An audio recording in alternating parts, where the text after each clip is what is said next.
ಪ್ರಾಣಿಗಳನ್ನೆಲ್ಲ ತಿಂದು ಹಸಿವೆಯೊಂದಿಗೆ ಸಿಗುತ್ತೇವೆ. ಹಸಿವೆ ಹೀಗೆ ಸಿಗುತ್ತೇವೆ. ಹೆಬ್ಬಂಡೆಯ ಮನೆಯಲ್ಲಿ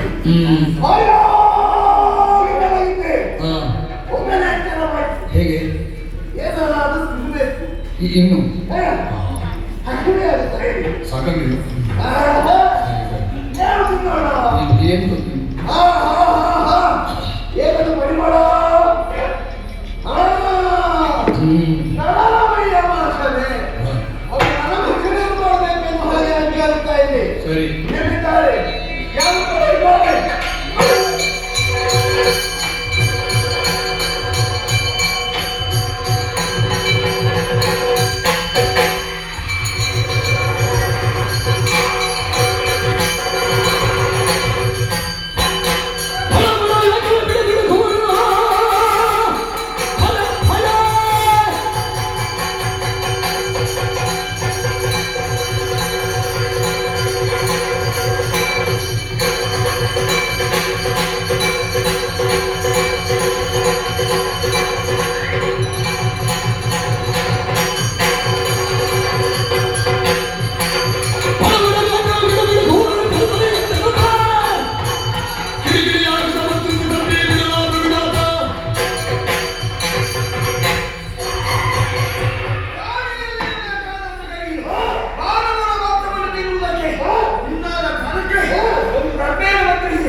ಸಾಕಾಗುವುದಿಲ್ಲ ಮತ್ತೆ ಜೊತೆಯಾಗಿ ನೀನು ಸಿಕ್ಕಿದ್ದೀಯಾ?